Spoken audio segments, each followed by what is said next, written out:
I am just listening to our playlist on Hmong Women Take on the World, and so I am just trying this out and seeing how it goes with the video. So be patient here. I am just listening to.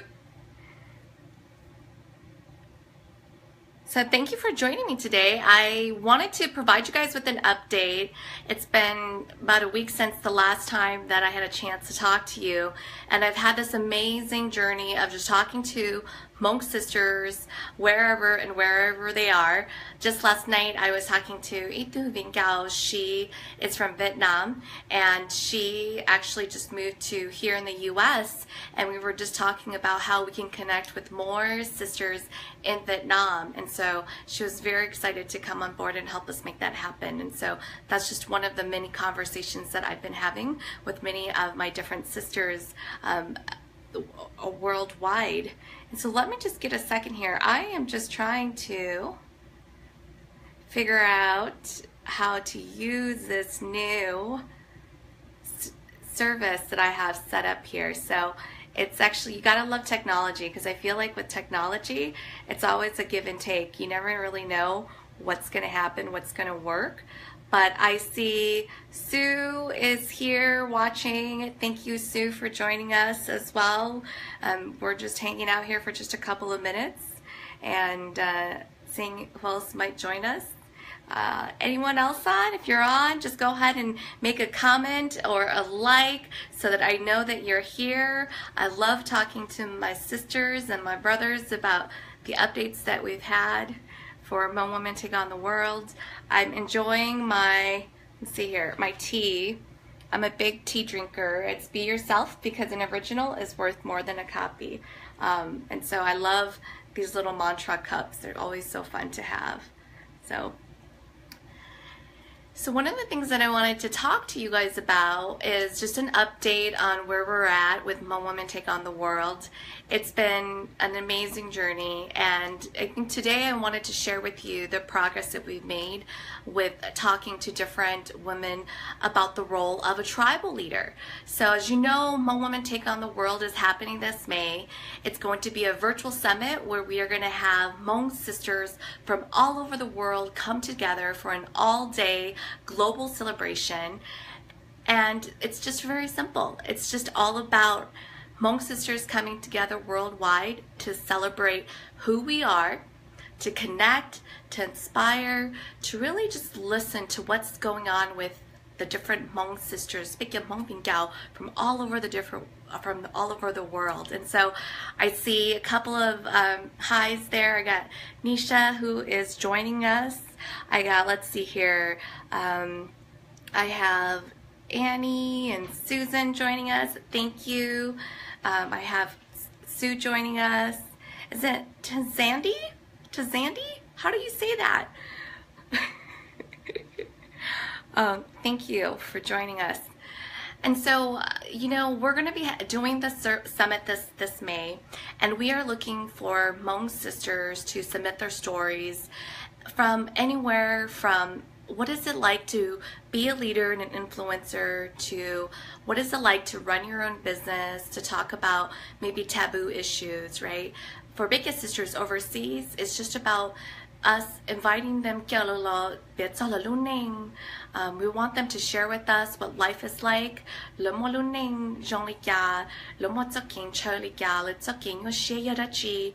that Big Giving here in the US can hear about what's happening and support. And it's just really that simple. It's going to be a virtual summit for just one day where we come all together globally to celebrate. And I want you to imagine what that's going to look like, you know, just for one day, all of us coming together just to light up the world that we are here. It's like Hmong Women Global Day. And we're going to be able to do that in a virtual space, which I'm really excited about. But today, I wanted to, you know, just talk about how the last several months, keep in mind, we just launched Hmong Women Take on the World this December. And it's just been such an amazing journey with hearing from so many Vingao who want to participate as a storyteller, right? The average everyday sister, who want to share their story. And then also just sisters that want to rise up really and really be part of this journey, right? So even though the summit is going to be just this May, this is about the journey from now until May, right? So this isn't just about, hey, you're just going to show up on the day of the summit to watch the videos and to celebrate. This is also being part of the journey to making it happen. We're not only working on the summit, but now we are also putting together a digital magazine, because we heard from many of you sisters out there about, what about my story? What if my story doesn't make it to the summit, right? And so I, talked to my leadership team. I talked to a lot of the mini sisters, and I said, what can we do to make sure that their stories, their voices still get heard? And so I'm committed to making sure that whoever submits their story is going to have a home, whether it's at the summit or in our digital magazine that we're going to be publishing, or tapping into our global network of Hmong sisters worldwide and looking at other Hmong women partners that might be able to feature and host, and have this Mingao come and share her story on their platform. Because it's not just about Hmong Women Take on the World. This is about all of our sisters. Oh, Chandy, thank you, Chandy. This is all about all of our sisters coming together to be able to share their story, okay? So this really started because I just felt like, when I talked to a lot of the younger sisters, younger Hmong women, they didn't necessarily feel like, oh, I don't really fit into what that looks like today of a Hmong women leader. I heard a lot of, gosh, I'm just not a doctor, I'm not a lawyer, I'm not in the, public sector, so who am I, right? I'm not good enough to what you might call be a leader, right? And so as I started talking to these women, I realized that it's not about being in this visible light as a quote leader or an influencer. It's about the everyday women like you and me who struggle, who have had a really hard life, but somehow within the community or even outside of the community, they found their way. They got through those challenges and struggles. Either it's the culture that was holding them down, either it's other Hmong women sisters that are looking down on them, passing judgment within the community. They somehow found their way, right? And they persevered, and that's the story that I want to talk about. So let me just talk to you. Oh, I see May on. Hey May, what's up? And so it's just really about the everyday woman that, wants to share her story and really connect. So today, that's about the summit. But today I want to talk about the tribal leaders. And the reason why I'm talking about the tribal leaders is because I started to see that some women wanted to do more than just share their stories. They wanted to organize locally. They really wanted to contribute their purpose, their talents to the summit. And what actually started as a virtual summit for an all-day global celebration is now becoming a movement. And many of the sisters that have reached out, I just want to share this with you. I had to share my notes because there's so many of them that I'm really excited to share. But what it means to be a tribal leader is that you are stepping into accessing a global network of Hmong worldwide that are volunteering, raising their hand, and saying, I want to do more than just watch and observe, right? I want to organize locally. I want to maybe, help with the digital magazine. I want to help with interviewing stories. I want to pull together a global song about sisterhood. I want to contribute to the positive image lookbook that you guys are looking to launch. Those are different examples of initiatives of sisters coming together and saying, we really want to change the world and dream bigger, and we're going to come together to create some of these new initiatives to really inspire other sisters. And so these are examples of tribal leaders. And I love reading every story that I receive, and I want to share this with you about some of the stories that, some of the submissions that I've received from just the everyday sister who has signed up to be a tribal leader. I have two college students, right, one in California, she said to me, you know, I'm in college now, but I never got involved in the Hmong community because I just didn't speak Hmong that well. And I understand Hmong, but I just didn't feel comfortable because I couldn't speak Hmong. And I can relate to that with my own personal experiences. When I launched Hmong Women Take on the World, I had harsh critics that spoke to me that said, you know, you got your Hmong, you got your Hmong, you got your Hmong, right? Like, I'm not Hmong enough. And instead of 托 you that you should say I feel like we need to think about how are we really, what does it mean to be Hmong, and how can we really create a space for big next generation of leaders, right, that can come back and still contribute, even though language may not be all there. Who's going to teach big younger generation about what it means to be Hmong? It's not just the language. And so she says, you know, for me, becoming a tribal leader is the first step to becoming involved in the Hmong community for me. And she's in college. Another sister who's in college said that this is really about, for her, owning the voice for the next younger generation and being a part of that. So, you know, that's what they're telling me, that's what resonates with them. And then it's not just about college students wanting to come and become tribal leaders, to be part of a bigger dream for many of us Vingyao sisters. I have, for example, another sister out in Georgia who wants to be a tribal leader and to really inspire other women to do more, because, you know, she faced things like depression and acceptance and fighting, you know, gender equality and even sexual assault. And so for her, the opportunity to represent Georgia and help to, you know, elevate the voices and the sisters locally in her community is what she wants to do. I have North Carolina represented. I'm really excited about North Carolina. This sister is a tribal leader, and she talks about how in North Carolina, even though it's number 4 with the largest fourth city with the largest Hmong population, that it's like Hmong people are invisible. And so she wants to talk about, how do I begin to really support and make visible the fact that we need to find human services like mental health and education for the Hmong people in this community. And that's why I want to be a tribal leader. You got Arkansas in the house. This one is from a mom, and she talks a lot about being an example to her 3-year-old daughter, that for her, she wants to be an example and help her daughter realize that this isn't about, being a Hmong woman isn't a tragic curse. You know, in her words, it's about it's an extraordinary privilege to be a Hmong woman. And for her, it's also about her pushing outside her comfort zone and doing things that maybe otherwise she might not be stretched to do. That's what it means to be a tribal leader for her. I got another sister out in Melbourne, Australia, who just recently became a tribal leader with Hmong Women Take on the World. And for her, she shares a story about how she, as a little girl, loved sports, traveling, and new adventures. And she remembers that at age 12, she wanted to play soccer, and she approached a, quote, community leader about playing soccer, and she had asked about why isn't there a girls' soccer team. And she was told by this leader that maybe for her, she needs to do more gentle sports, like badminton or something, right?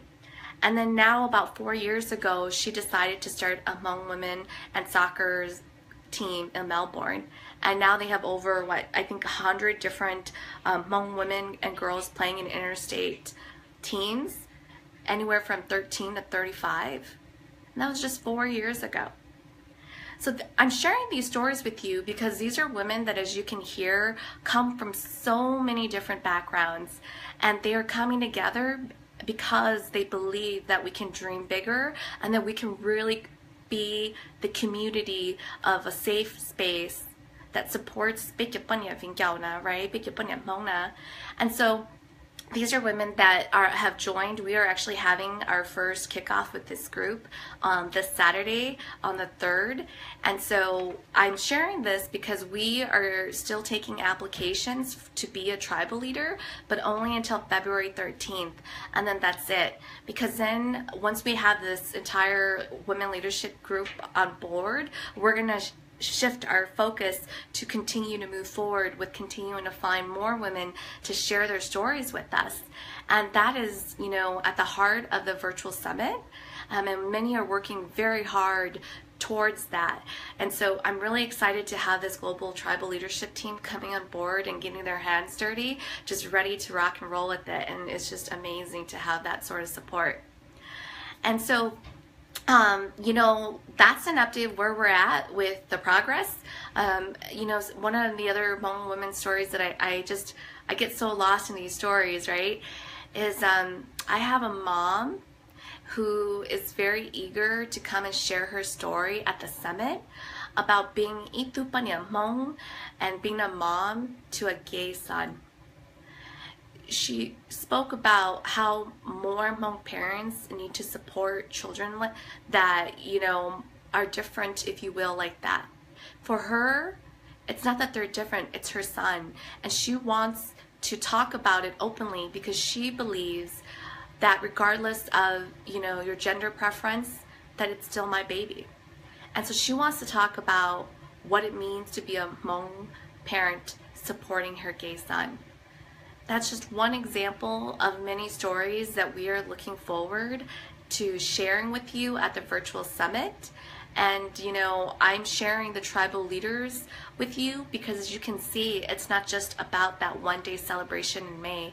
It's about the journey from here to May and making it happen, and all of the wonderful work that so many women around the world is coming on board and doing.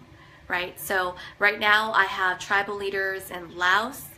We have a tribal leader in Thailand. We have tribal leader in France on board. We got our sisters, our Aussie sisters in Australia on board. And then we have many other sisters here in the United States that are on board. And I'm still missing a couple of tribal leaders in some of the big states that I know we have a fairly large Hmong population from. So like Texas, I'd love to get a tribal leader in Oregon. You know, I'd love to get more tribal leaders in Wisconsin. We have many in California that have stepped up, and we have quite a few in Minnesota. But I was from Minnesota, so I know we have more sisters out in Minnesota as well too. And so again, this is a global network that we are trying to build of sisters going they shipa each other, right? And so we want to be able to make this really an opportunity for Hmong women not only to come together for the summit, but this is really an opportunity, ladies, I'm talking to you right there, to really network and really learn from each other, right? I put a lot of thought into how can we best support women who choose to volunteer their time and efforts to be part of this tribal network. And what I heard loud and clear is that many of them want to just meet other sisters, to contribute, to grow, and be stretched in different ways. I can't tell you the amazing stories that I've heard from so many of my Hmong sisters that have already jumped on the bandwagon and have already started with so much work. You know, I have one sister who is a stay-at-home mom for the first time, that she just had her baby not too long ago, and she switched roles from being a working professional to now a stay-at-home mom. And she, at the time when she wanted to say she was willing to help, she just felt like she needed some, you know, adult thinking time, right? But now that it's been like maybe 2 months in, she said to me, Elizabeth, thank you so much for this opportunity, because as much as I love my baby, I just feel so alive again, because I love helping you talk to these sisters and hear their stories, and I just get so lost in it because I just am so excited for the summit and what we're doing. And I just was so touched by that, because I remember what it was like when I had my first son, and you know, having to stay home and trying to figure out who you are you a mom, a wife, you know, a working professional? It's a really hard life transition to be in, right? But I wanted to create opportunities for her to really just feel like she was contributing. And my stance is that no matter how small or how big your effort is, what's important is you're just not sitting in the sideline, right? That you are on the playing field and you're playing the game, and you're contributing. And so that's really what, my tribal leaders are all about, is they're not only sharing the vision and raising awareness, but they have skin in the game. And they want to do that for so many different reasons. And I just wanted to share with you that when I talk about diversity and inclusion, I really mean that. You hear it in the stories and the backgrounds of the tribal leaders that I just shared with you. And that's what I'm really passionate about, ladies. You don't have to just feel like you need to, be somebody really important to be a part of this. It's your everyday sister, right, that is making a difference. I like to think that, when you think about like Oprah or Mother Teresa, they didn't set out to be like, oh, I'm going to be this icon. I think what they set out to do was, I'm going to try to do my best and just live my truth. And I don't know where the road's going to go. I don't have all the answers, but I'm just going to put it out there, and I'm going to have faith, and we'll just see how it goes. And so, I truly have put a lot of thought into this. This is, I feel like it's my calling, it's my journey, but it's not just mine alone. It's my journey with you. And as you can see, I'm just very passionate about it. So, let's see here. I'm just going to check the messages real quick here. Oh, we got some more people joining, showing some love. College students are your future. Nisha, shout out to you. Yeah, and I see Lee and Cynthia that also joined as well too. So this is really what, Hmong Women Take on the World is about. This is the progress we've made, you guys. I mean, it's just in a little over, 2 months? It's just an amazing journey, and I invite you to take this journey on with me, because this is the first year and we are going to make history together. And, I think at the end of the day, it's about relationships. What you put in will flourish. When you don't invest in a relationship, it doesn't go anywhere, right? And when I hear these stories about, especially from, my college sisters that are really tomorrow's leaders, that are trying to find their voice because perhaps they're, not Hmong enough, but not Americanized enough, I want to give them a reason to come back home. I think about my girl, she's 7, and I just get so emotional about it, but I just want her to know that no matter how far she goes in life, like, she's here because she's a product of so many Hmong women who came before her. And I just don't want her to forget that. So, as you can see, when I think about like that next generation, it gets me really emotional and worked up, because I think about my baby girl, and I think about just how if we don't change our ways and we don't create a space to connect with the younger generation, they have no reason to come back home, because their success, where they feel safe, where they feel valued, where they feel like they're contributing to the world, will be outside of the Hmong community. And so I challenge you to think about that. It's not just about Bikya Bunya Hmong, it's very true for Bikya Tu too, is, instead of Tuala, that they're not Hmong enough, how do you create a space for them so that they want to come back home? So that they want to come back at some point in their life when they get older and learn about where they came from, learn about our culture, and even learn the language. We can always learn the language, right? But we got to give them a better reason than just, you're not Hmong enough because you don't speak Hmong. And so I challenge you to do that with us and join Hmong Women Take on the World, all right? So thank you so much for hanging out with me today. I'm going to try to do these more often, because I know that I've had a couple of requests from sisters to try to do this more often, so I will go ahead and do that. But I just wanted to say that thank you for joining me, and I hope to hear from you guys. And don't be afraid to take that leap of faith with us, because I was afraid when I did this, and as I started talking to so many Hmong sisters, wow, I'm a big believer that you just have to have faith, because the women that, have crossed paths with me have just been so amazing, and I just have nothing but, the best word I can say to describe it is, I just feel so blessed, because every single one of them is so amazing in their own right. And I just keep saying to them, what is your contribution to the world, and let's make it happen. Let's create those opportunities to make it happen for you, because when one rises, we all rise, right? So I'm gonna exit and I'll talk to you later.